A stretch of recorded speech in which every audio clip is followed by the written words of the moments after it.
पूरा हमारा लाइफ लगभग ऑनलाइन हो गया है। जैसे कि हम ये वेबिनार भी ऑनलाइन कर रहे हैं, तो ऑनलाइन चीजों के लिए हमको पासवर्ड, पिन और ओटीपी, ये 3 चीजों पे बहुत ध्यान देना पड़ता है। बहुत बार होता है ऐसा है कि हमको कोई ऑफर देता है कि अरे मैं तुमको ये फ्री में दे रहा हूँ, तो तुम्हारे मोबाइल पे जो ओटीपी आएगा वो मेरे पास दे दो, तो I will send you the freebie. तो ऐसा कोई फ्री में कुछ मिलता नहीं है, ये ध्यान में रखिए। और जो ईमेल ईमेल आपको जो आते हैं कि जो लगता है कि हाँ आपको लॉटरी लग गया, ये लग गया, वो लग गया। बहुत बार होता है ऐसे कि ये जो ईमेल भेजने वाले हैं ये आपको इनकम टैक्स डिपार्टमेंट के नाम से ईमेल भेजेंगे या फिर प्रेसिडेंट ऑफ इंडिया के नाम से ईमेल भेजेंगे। लेकिन ऐसा होता नहीं है, ये कोई बैंक या फिर कोई प्रेसिडेंट ऑफ इंडिया कोई ऐसे मेल भेजते नहीं है। तो ये ऐसे मेल आपको मिलते हैं तो इसको आप डिलीट कर दीजिए, इसमें जो भी लिंक रहेगा उसको कभी क्लिक नहीं करना है। अगर आप ऑनलाइन शॉपिंग करते हैं या फिर ऑनलाइन ट्रैवल का बुकिंग करते हैं तो थोड़ा सा ध्यान रखिए। आपको जो भी ट्रांजैक्शन करना है वो जो जिसके साथ भी आप ट्रांजैक्शन कर रहे हैं वो रिपीटेड होना चाहिए।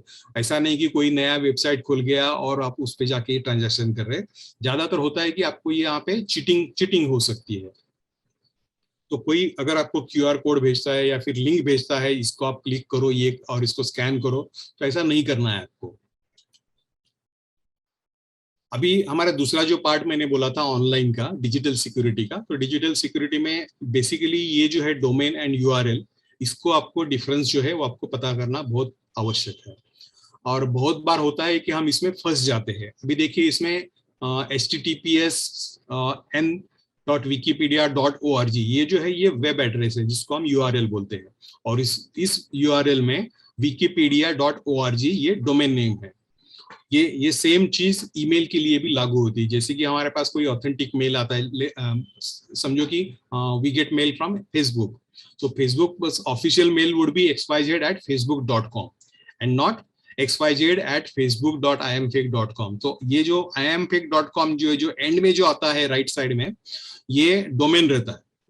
तो बहुत बार होता ये है कि अभी अमेजोन के सेल चल रहे हैं तो आपको अमेजोन का मेल आता है। हम क्या करते हैं कि हमारा सिस्टम ऐसा है कि हम लेफ्ट टू राइट हम पढ़ते हैं। तो होता क्या है कि लेफ्ट पे जो पहला वर्ड आता है हम बोलते हैं कि अरे हाँ अमेजोन का मेल है। लेकिन ऑनलाइन ट्रांजेक्शन में ऑनलाइन फिनोमिना कैसे होता है कि राइट साइड का जो है वो डोमेन इंपॉर्टेंट रहता है, वो नेम जो है वो ज्यादा इंपॉर्टेंट रहता है, ना कि लेफ्ट साइड का। तो अगर आप पढ़ते हैं लेफ्ट साइड है amazon.iamfake.com, तो इसमें होता है कि iamfake.com ये डोमेन है, यहाँ से आपको मेल आया है या फिर आपको मैसेज आया है, ना कि अमेजोन से। क्योंकि अमेजोन का आपको मालूम है, अमेजोन का जो भी एड्रेस है वो amazon.in रहेगा या फिर amazon.com रहेगा, ना कि उसके पहले और कुछ रहेगा।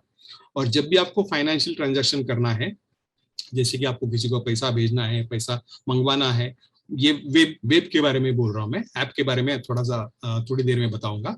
वेबसाइट पे अगर आप जाते हैं तो HTTPS हर एक ट्रांजैक्शन के लिए होना चाहिए। जैसे कि मैंने अभी पहले बताया था कि वेबसाइट का जो आपका यूआरएल है, यूआरएल में पहले जो 4 अक्षर है उसमें HTTPS आना चाहिए। एस रहेगा तो ज्यादा सिक्योर रहता है वो वेबसाइट, उसका इंक्रिप्शन रहता है, या उससे जो भी डेटा ट्रांसफर होता है वहां से आपके पास और आपके पास से उनके पास, तो ये सब पूरा इंक्रिप्टेड रहता है, मतलब उसको कोई देख नहीं पाता है।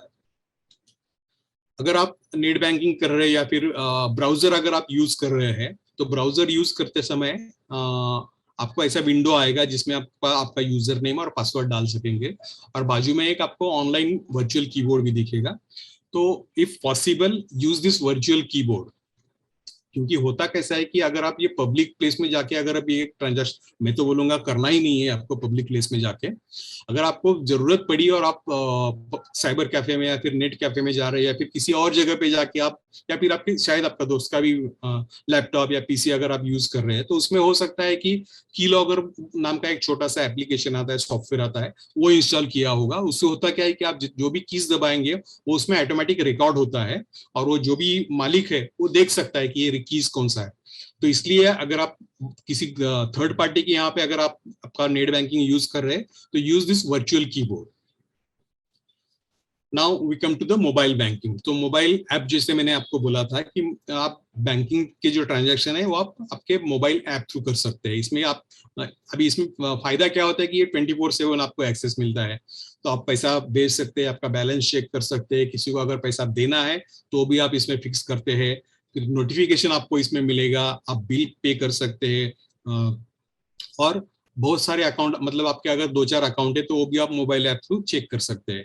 लेकिन इसमें प्रिकॉशंस ये लेना है आपको कि ऑथेंटिक ऐप यूज करना है। जैसे कि मैंने बोला कि आपको अगर स्टेट बैंक ऑफ इंडिया के अगर आप कस्टमर है तो स्टेट बैंक ऑफ इंडिया का योनो एसबीआई बोल के ऐप है, तो वही आपको यूज करना है, ना कि किसी थर्ड पार्टी का ऐप जो कि बैंक से रिलेटेड नहीं है, उसका ऐप लेके आप उस पर आप बैंकिंग का ट्रांजेक्शन नहीं करना है आपको। और ये जो ऐप जो है मोबाइल के, ये आपको रेगुलरली अपडेट करना है, या फिर ऑटो अपडेट पे डाल दीजिए प्ले स्टोर में जाके, तो ये ऑटोमेटिकली अपडेट होता है। इंटरनेट का जो कनेक्शन है वो आपको सिक्योर यूज करना है। पब्लिक प्लेस में जैसे कि रेलवे स्टेशन पे वाईफाई फोकट में रहता है, तो हम तो वही फॉल प्रे कि अरे फोकट में वाईफाई चलो यूज करते हैं, तो ये आपको यूज नहीं करना है बैंकिंग ट्रांजैक्शन के लिए या फिर फाइनेंशियल ट्रांजैक्शन के लिए। फिर आपका बैंकिंग के लिए एम पिन आता है, मोबाइल पिन एक आपको मिलता है, या फिर आपका लॉगिन आईडी रहता है। ये आपको कहीं पे भी सेव नहीं करना है, सिर्फ आपके दिमाग में सेव करना है, कि कहीं पे मोबाइल पे तो बिल्कुल नहीं करना है। और आपका मोबाइल फोन जो है वो लॉक रखिए हमेशा, ताकि उसका गलत इस्तेमाल ना हो। मोबाइल में बहुत सारे लोग एंटीवायरस यूज नहीं करते और एंटी मैलवेयर ऐप भी नहीं यूज करते, लेकिन ऐसा नहीं नहीं करना है आपको। बहुत सारे फ्री एंटीवायरस ऐप है, बहुत सारे अच्छे अच्छे फ्री एंटीवायरस ऐप है, आप उसको यूज कर सकते हैं, उससे आपको प्रोटेक्शन मिलेगा। और एक अच्छी इंपॉर्टेंट बात कि अगर फाइनेंशियल ट्रांजैक्शन, समझो आपको किसी को पैसा भेजना है या फिर आपको किसी से पैसा आना है, तो इसमें कैसा है कि आप अगर पैसा भेज रहे हैं और आपको ट्रांजैक्शन के लिए कोई लिंक आता है ईमेल में, जैसे कि मोबाइल पे ओटीपी आता है, तो वैसे ईमेल पे भी लिंक आ सकता है। आता है ऐसा मैं नहीं बोल रहा हूँ, लेकिन आ सकता है। अगर आपने खुद ने ये शुरू किया है ट्रांजैक्शन, तभी उसी लिंक को आपको क्लिक करना है। आप बैठे बैठे कहीं से मेल आ गया आपको कि बैंक की तरफ से मेल है और इसमें क्लिक करो, ये करो वो करो, आपको वो करना नहीं है। और सबसे इंपॉर्टेंट बात, ये जो स्मॉल स्मॉल यूआरएल जो होता है, जैसे कि bit.ly, ऐसे छोटे छोटे यूआरएल जो आते हैं, तो ये यूआरएल आपको बैंकिंग ट्रांजैक्शन के लिए या फिर फाइनेंशियल ट्रांजैक्शन के लिए बिल्कुल भी यूज नहीं करना। इसमें इसका अगर कोई लिंक आता है तो वो आप ईमेल डिलीट कर दीजिए, इसको बिल्कुल क्लिक नहीं करना है।